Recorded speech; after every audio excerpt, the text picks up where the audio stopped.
Welcome back to the deep dive. Today we are opening up a particularly complex and I think really detailed set of sources. It's a good one. Yeah, it is. We're looking at a comprehensive personal weekly review log. This is for week 48 of 2025, and it synthesizes everything from health metrics and fitness to creative projects and some really deep reflection. And if you're someone who sets, incredibly high personal standards, this deep dive is definitely for you. Our mission is to take these sources and pull out the core insights on how to keep moving forward, how to adapt when real life, in this case, a knee injury, and some just awful weather throws a wrench in the works. Exactly. We're not just reading a journal here. It's really a case study in self-optimization. Yeah. It's almost a master class in what the source calls longitudinal writing applied to life. Right. The dedication to measuring, documenting, analyzing. Yeah. It's all there. And what's valuable for you, the listener, is seeing how someone navigates that pressure to perform when their own body is just saying, nope, not today. That is the defining tension of this week, isn't it? It's inescapable. How does a physical setback, recovering from a knee issue, plus cold, heavy rain, how does that not only restrict your activity, but also just profoundly influence your mental focus, your organization, the whole daily routine? Yeah. So let's start at the absolute foundation, because when that cracks, everything else suffers. Let's talk health and sleep. Okay, so the stated foundational goal in the source is proactive health. It's seen as the engine, right? The thing that powers all your energy and resilience. But if we look at the sleep metrics, we immediately see evidence of, systemic failure. The alarm bells are deafening. They really are. We see a pretty significant sleep regression. The average duration for the week drops sharply to 6.57 hours. Oh. Yeah, and that metric's critical because it falls so clearly below the user's own necessary 7-hour threshold. And the log flags one extreme low point, a single session of just 4 hours. Wow, 4 hours. That kind of deviation doesn't just make you tired, it disrupts cognitive function for days. And what stands out to me is the why. The quantity was the obvious issue, but the deeper problem here was the quality and the routine. The log shows a delayed bedtime on 5 out of 7 nights. 5 out of 7. Yeah. And this wasn't due to some external emergency. It was an internal failure of the wind-down strategy, and it was often influenced by just eating dinner too late. Simple as that. If you're pushing back that major digestive event, you're pushing back your whole body's natural circadian signal. And we even see a couple of nights where the quantity looks fine on paper, but the quality is just missing. The source noted 2 nights that were 8 and 7 hours. Right, which sounds great. But the description labels them as fragmented. What exactly does fragmented sleep do to your overall recovery? Fragmented sleep basically means you're not spending enough time in those crucial, deep, and restorative REM cycles. So even if the total time in bed looks adequate, you're not getting the good stuff. So you wake up feeling unrested. Exactly. The source confirms the user felt unrecovered despite logging seemingly healthy hours. And this is a universal lesson for anyone using trackers. Hitting the number doesn't mean you hit the quality. That dive into the why brings us straight to the digestive connection, which the writer really highlighted as a major disruptor. The recorded feeling of extreme sleepiness right after dinner, the classic food coma, it suggests that high-carb meals, eaten too late, were the primary factor throwing the entire sleep schedule off. It creates a vicious cycle. The late, heavy digestion prevents you from falling asleep on time, which causes a sleep deficit. That leads to relying on quick energy fixes, often more high-carb meals, the next day, and the problem just repeats itself. Right. It forces you to reassess not just what you eat, but when you eat it, especially in relation to your ideal bedtime. That's a huge realization. Absolutely. So if the sleep foundation is cracked, let's see what happened when the body tried to move. Let's transition now to fitness, where the constraints from the knee and the weather become, brutally obvious. And the physical constraints are mirrored perfectly in the data. The average daily walking step count just plummeted to 4,845 steps for the week. That's way below the 6,000 step goal, and it's a big drop from the previous week's 5,681. It is. But this forces a critical question, right? Is this a failure or is it a necessary adaptation? Because the context here is everything. This decrease was completely intentional. Protecting the knee. Exactly. The knee injury required protection, and the heavy, cold downpour on several days just reinforced that decision to rest. And this is where we shift the story from just looking at metrics to looking at strategy. The focus had to move entirely away from the desired high-impact activity, which was slow running, Right. and towards strictly knee-friendly or recovery work. Right. This is that moment where creativity in your optimization plan is born out of pure necessity. And here's where it gets really interesting. It shows this creative cross-pollination between different disciplines. The most innovative adaptation wasn't found in a gym log. It was integrated into the writer's mindfulness routine. I love this part. You're talking about incorporating wall squat or wall sit exercises while meditating. Yes. It's a remarkable piece of synthesis. Yeah. You're turning a mandatory rest time meditation into a strategic strengthening session. It's brilliant, but it raises a challenge for you, the listener. Does introducing a strength exercise distract from the purity of mindfulness? Can you really hold a physically demanding position while truly emptying your mind? Well, the sources suggest the answer is yes, if the technique is managed carefully. The wall squat is super low impact, but it's highly effective for strengthening the quads, glutes, and calves. All the supporting muscles the knee needs. Exactly. And the technique noted in the log is also really specific, starting at a manageable 45 to 60 degree bend, then gradually sliding down to the full 90 degrees as the body adjusts. That specificity shows this wasn't just some casual idea, it was a calibrated strategy.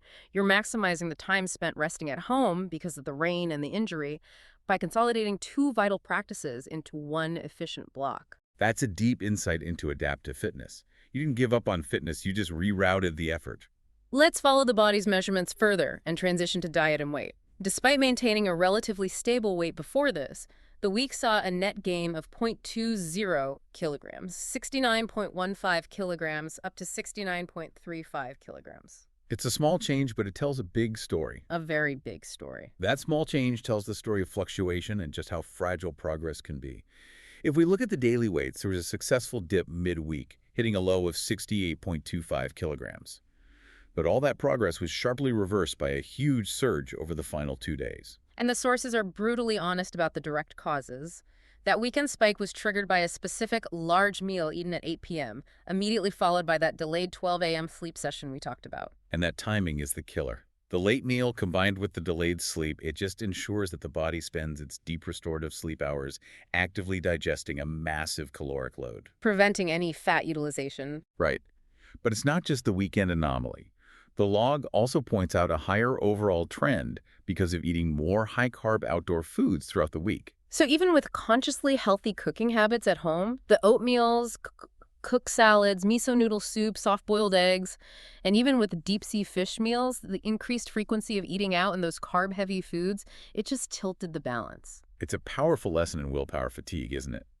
When your physical structure breaks down, you're tired from bad sleep, you're restricted by injury, the impulse to seek comfort or convenience with food just goes way up.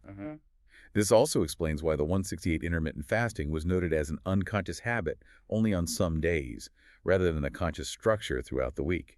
The discipline slipped when other pressures mounted. Okay, so let's talk about mental output now, because this is the pivot that really defines the week. If the body was constrained, did the mind pick up the slack? It seems like it. Yeah, despite all the physical limitations, the intellectual output was noted as surprisingly high.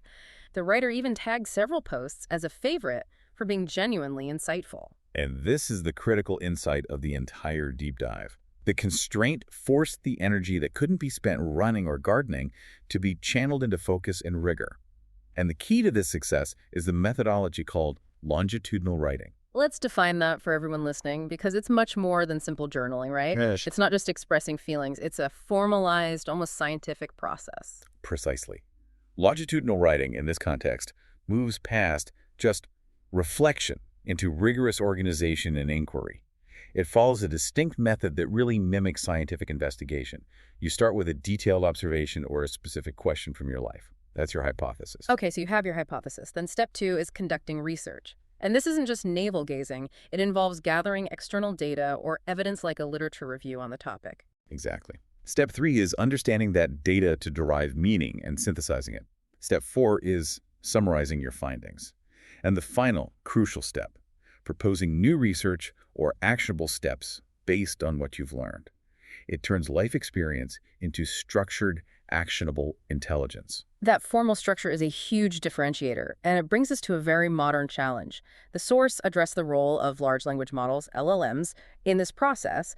There's a widespread concern that LLMs just lead to AI slop. Right, that they make output less rigorous.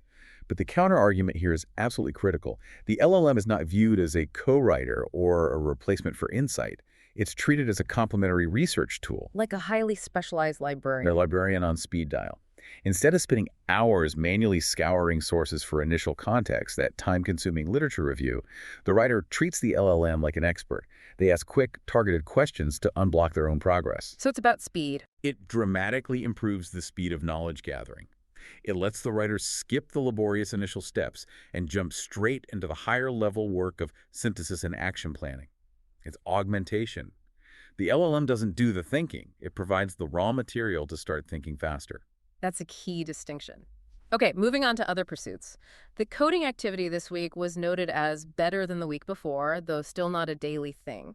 The focus was on what the log calls maintenance work. The boring stuff. The boring but necessary stuff, yeah. Submitting trivial pull requests to upgrade dependencies for Elixir and Erlang, along with some minor refactoring of personal Python projects. And why is that kind of technical maintenance worth documenting? Because it represents necessary systemic upkeep. These small, non-glamorous upgrades prevent massive failures down the line. It's the digital equivalent of doing preventative stretches for your knee. That's a great analogy. It's discipline applied to technical debt. And naturally, as we've established, the physical hobbies that require movement gardening and home improvement were totally halted. Right. And you see the explicit backlog building up because of the injury and the weather. Transplanting seedlings, installing curtains, finishing a drawer, the grout work. All pending. All pending. They serve as a reminder that physical constraints don't eliminate goals, they just defer them. But that constraint also forced attention onto a less physically demanding hobby, fishkeeping. This became the major focus this week, specifically working on the yellow-blue rack. And here's another fascinating specific challenge that ties into adaptive management. The writer was dealing with a parrot-cichlid pair that kept eating their own eggs. Oh, wow. Yeah, so this required intense monitoring and careful adjustment of their environment, real micromanagement to prevent reproductive failure. That mirrors the self-management of the week perfectly, doesn't it?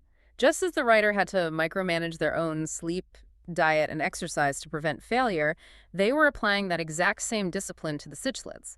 A constraint in one area forced a high degree of technical focus in a completely different domain. It's all about attention allocation. And finally, we get to the photography observation. The photo walks were occasional, usually necessary trips, like to the fish store. But these walks allowed for this keen observation of the neighborhood. It became a kind of sociological exercise. Reading the physical, economic, and social clues of the environment. Exactly. And the ultimate optimization takeaway here, a technical discovery made within those existing constraints. The writer noted the recent discovery of multiple grid styles available within the mobile camera app. A simple, pre-existing feature. Totally. But by activating these different grid compositions, rule of thirds, diagonals, golden ratio, they instantly gain new ways to explore composition styles without having to buy new gear or learn complex software. It's a perfect example of extracting maximum utility from the tools you already have. This whole deep dive just shows that productivity isn't about achieving that fantasy of unbroken, perfect progress. It's fundamentally about rigorous self-assessment, honest identification of your constraints, be it injury, weather, or even just bad digestion, and intelligently adapting your strategies to make sure the work continues. If the body can't move, the mind has to organize and analyze. Indeed. It demonstrates that a failure to meet one set of metrics, like step count, can be the direct catalyst for success in another, like highly focused intellectual output. And that dynamic raises the final provocative thought for you to consider. Go on. Given the extreme organization, rigor, and clarity of the writing produced during a week that was defined by physical constraints and enforced rest, is there a necessary connection between physical limitation, the inability to run or garden, and the depth of mental analytical work? Is enforced rest a prerequisite for achieving deep, organized insight?